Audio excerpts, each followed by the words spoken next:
There are moments in life where you're faced with a choice. And one small decision can have a huge domino effect. The moment can really influence the rest of your life. I started attending Boston Prep in 8th grade. I would often act out. I was a relatively good student in terms of education. I would do my work, but outside of that, I was a pretty bad kid. I had like a lot of demerits, like a historic amount of demerits, in fact. That behavior seemed kind of normal to me. I didn't see it as like, okay, like because of that I'm a bad student. I saw it as like, okay, I'm just a kid. So in 10th grade, I applied for the National Honor Society, and on the day in which we all found out our results, I was definitely sure I was gonna get in. All my friends were getting their letters from Miss Wright. Everybody walked away happier. And then it was my turn. I walked over like nice and cool. I was like, where's my letter at? And she was like, Nick, I'm sorry to say, but you didn't get in. And I was shocked. I was like, why didn't I get in? While we never questioned your academic ability, what we did question was your character and ethical capacity to grow. And so I went outside and like everybody was like taking pictures with their envelopes, like all happy and stuff. But I was crying and I was like really mad. And I called my mom and I was crying and I was like, yo mom, like I didn't get into NHS. She was like, Nicholas, I don't want you to be discouraged at all. I want you to take courage. Think about what disqualifies you. If you don't get in now, you can get in later. After I got off the phone with my mom, I went to try and go convince Miss Wright to let me back into NHS and explain like my reasoning as to why I should be there, because I was still indignant, I was mad. And instead of finding Miss Wright, I found Mr. Lester. And Mr. Lester was pretty blunt with me. He was like, I was one of the people on the committee that voted for you not to get in. Not because you're not capable, but because we just don't feel like we're seeing the leadership from you on a day-to-day basis in the school community. You're someone who really cares about student voice and students being heard.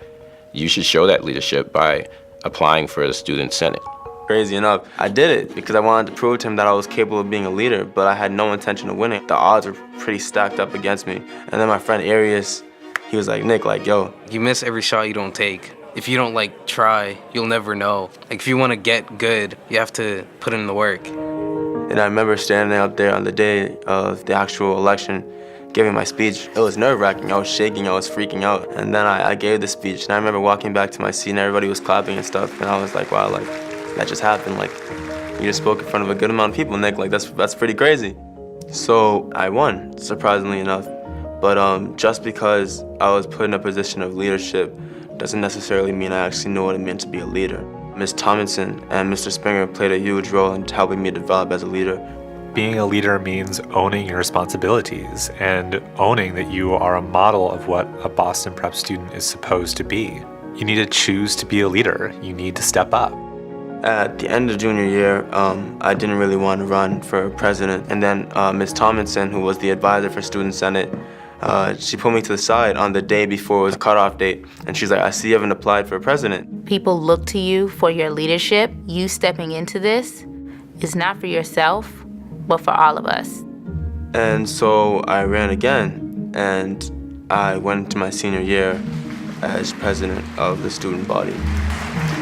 Everybody had been really stressing this idea that if you set your mind to it, you can be whatever you want to be. I was starting to believe it. It was because of that when my college advisor, Ms. Fons, is like, Nick, I know you're scared, but you've got to go and visit because you are brown material.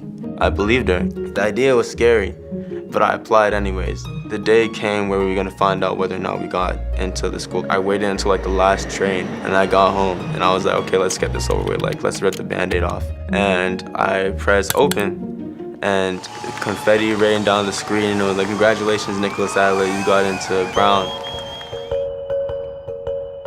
Given the NHS rejection, I could have just been like, I'll try again next year. Or I could have taken that and decided to better myself. I didn't even realize the significance of getting rejected from NHS until like 2 years later. But everything that followed eventually resulted in me getting into my dream school. But this isn't just my story, this is the Boston Prep story. This is a place in which you are surrounded by individuals who genuinely want you to succeed. It really goes to show that when people believe in you, you begin to believe in yourself. And when you believe in yourself, anything is possible.